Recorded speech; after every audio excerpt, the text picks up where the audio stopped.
Next is a security misconfiguration. Is a common vulnerability in web application and APIs, which can be exploited by attackers to gain unauthorized access to sensitive data or execute arbitrary code. In this report, we will discuss the security misconfiguration vulnerability in an API and its impact on the overall security of the system.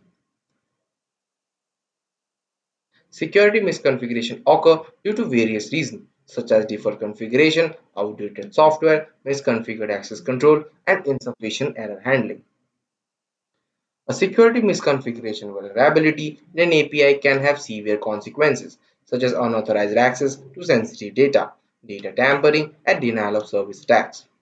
Attackers can exploit this vulnerability to bypass authentication mechanism, access restricted resources, and execute arbitrary code on the server. Furthermore, they can use this vulnerability as a stepping stone to launch further attacks on the system. To mitigate security misconfiguration vulnerability in an API, developer must follow secure coding practices and ensure that the API is properly configured. The following are the best practices that can help prevent security misconfiguration. Keep the API software and dependency up to date. Use the default configuration. Implement proper access control to restrict access to sensitive resources. Implement proper error handling mechanisms to prevent information leakage. Use encryption and secure communication protocols to protect data in transit. Security misconfiguration is a serious vulnerability that can compromise the security of an API and the system as a whole. It is essential to follow best practices and ensure that the API is properly configured to prevent this vulnerability. By following secure coding practices, developers can reduce the risk of security misconfiguration, vulnerabilities, and protect the system from potential attacks. Here, this exercise is a two-part series of a OAuth top 10 security misconfiguration vulnerability category.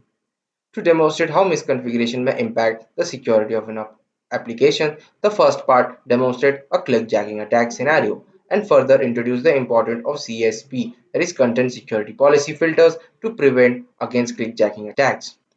In part 2, we will go through a misconfigured CSP filter that allows an attacker bot to maliciously bypass the security checks enforced by the vulnerable content security policy.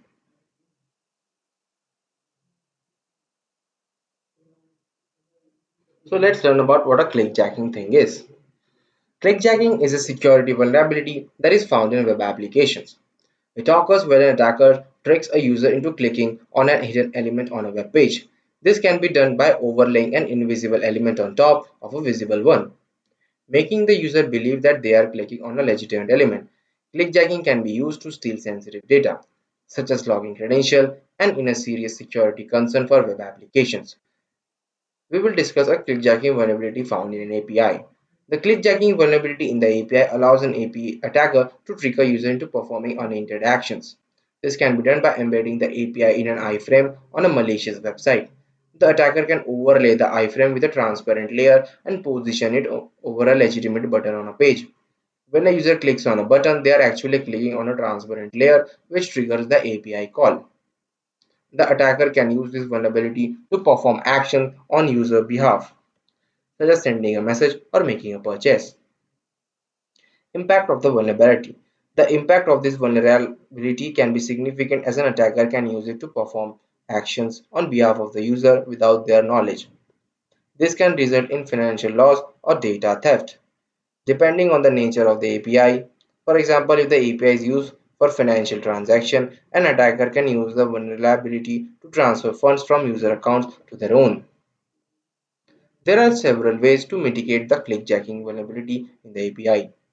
One way to use it the X-frame option header, which tells the browser not to allow the page to be displayed in an iframe. This prevents an attacker from embedding the API in an iframe on a malicious website. Another way to mitigate the vulnerability is to use the CSP, Content Security Policy Headers, which allows the website owner to specify which domains are allowed to load resources on the page. This can prevent an attacker from loading a malicious script on the page.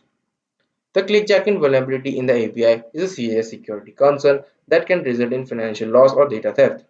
It is important to take steps to mitigate the vulnerability, such as using the experiment options header and the CSP headers. Web application developers should be aware of this vulnerability and take steps to protect the users from it.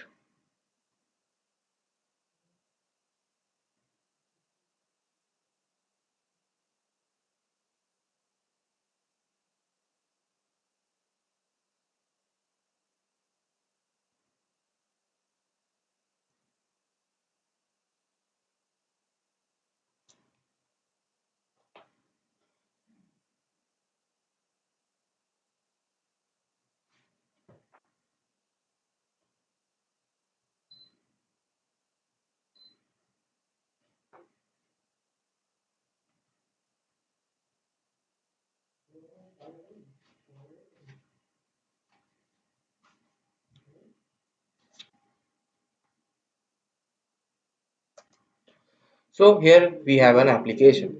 Coinpay is an online cryptocurrency exchange platform that allow merchants, consumers, and traders to buy, sell, and store digital cryptocurrency. Alice, the CTO of Coinpay, has engaged a cybersecurity consultant Bob to test a newly launched two-step verification feature offered for all Coinpay users.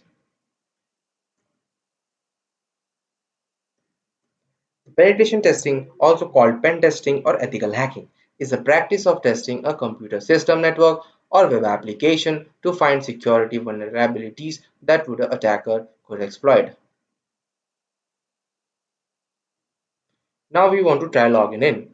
For testing purpose, Alice has confirmed Bob a single test account to access CoinSpray trading application.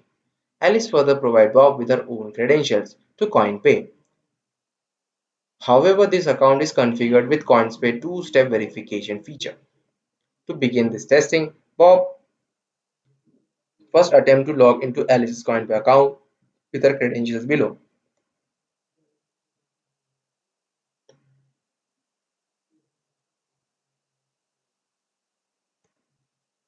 Two-factor authentication. Upon submitting Alice's credential, Bob is presented with a two-factor authentication prompt, preventing him from accessing Alice's Coinpay account. However, before we can continue to explore how Bob can find a way to bypass Coinspay two-factor authentication, let's review Alice's Coinpay settings page to understand how 2FA is configured of her account.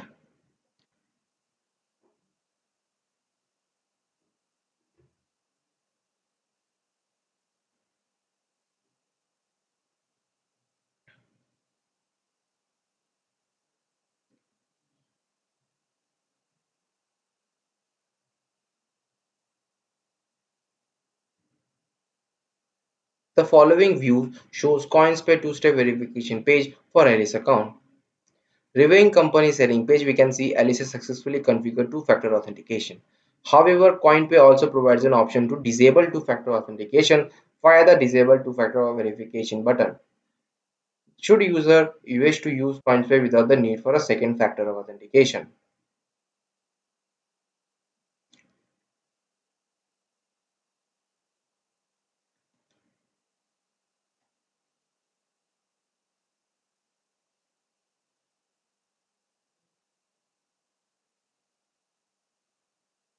Now we will disable the Alice's two-step verification. So how can we do that? Since Alice has provided Bob with his own Coinspay test account, he is able to review Coinspay two-step verification page and discovers a vulnerability to maliciously disable the two-step verification of any user. To exploit this vulnerability against Alice's Coinspay account, Bob will build a malicious web page. Let's further analyze this malicious web page to understand how it works.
Bob's malicious webpage is designed to display a fake cookie consent banner message. This webpage also contains two HTML button tags named accept and learn more and customize.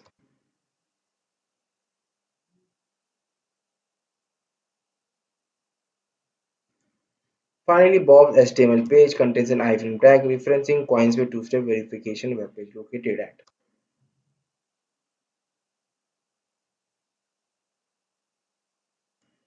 Note that the opacity is set to 0, so iframe will not be visible on the page.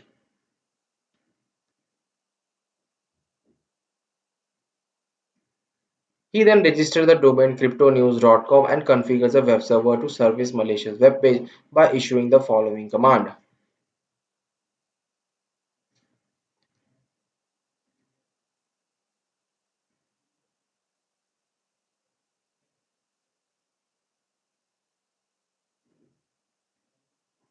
Having configured the exploit infrastructure in the previous step, Bob sends out an email to Alice requesting her to access his malicious website. Let's analyze the content.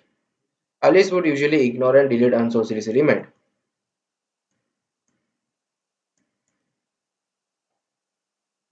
from unknown recipient. However, given that the email subject sounds plausible and relevant, Alice proceeds with opening the message sent by the Bob.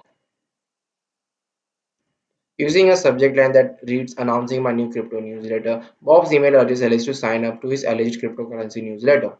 Not noticing anything suspicious with the Bob's URL, and given the URL does not contain any suspicious parameters, Alice proceeds with the signing up to his newsletter by clicking the URL.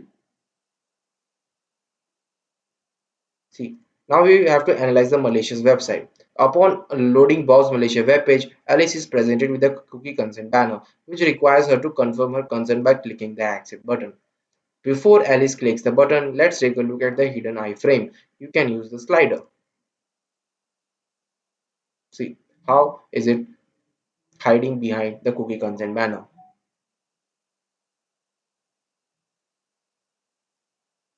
We can drag the slider to change the opacity of the iframe element.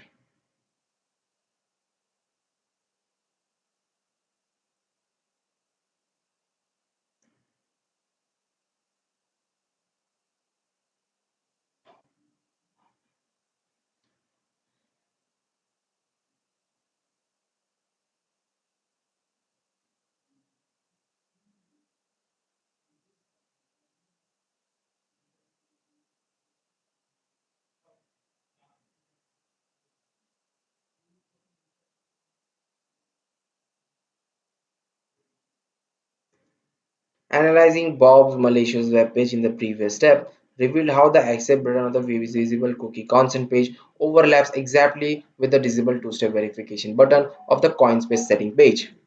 This technique whereby a web page is loaded via iframe and subsequently covered with the deceptive content to trick a user into invoking an action on the underlying web page is known as clickjacking attack.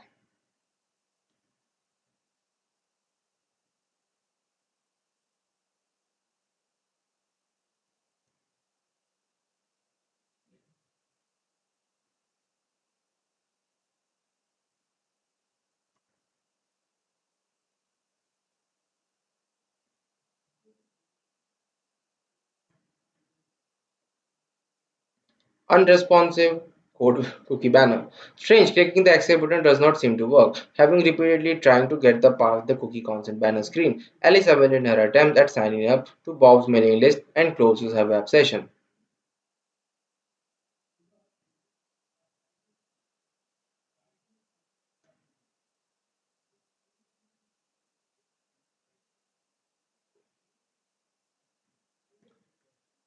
Meanwhile, to check if the clickjacking attack was successful, Bob gains a time to log into Alice's leaked credentials below.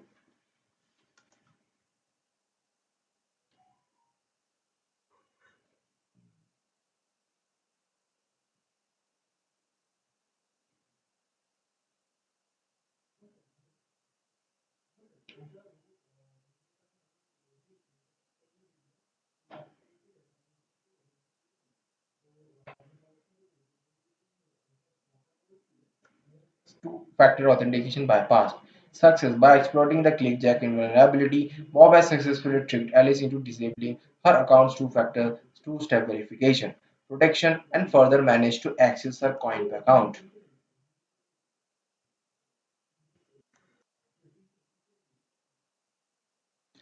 To mitigate against clickjacking attack, developer must configure the web server to load balancers to include XFrame options or CSP headers. Both XFrame and CSP response headers defines whether or not a browser should be allowed to embed or render a page in an iframe element. For example, XFrame options deny will prevent browser from rendering your web application in an iframe element. So let's see how the above best practice can be applied to a sample web server configuration.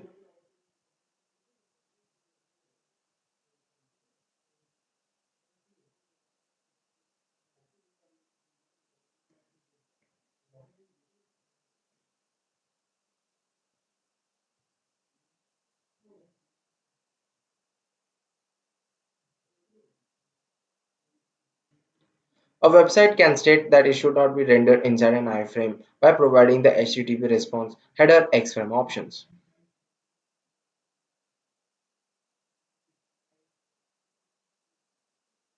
There are two values supported across browser. Deny prohibits loading the page in any iframe, while same origin allows displaying of the page in frames that have the same origin as the page itself. Both options will prohibit Coinspace site content to be embedded in Bob's fake cookie page, therefore preventing the malicious effect of his accept button.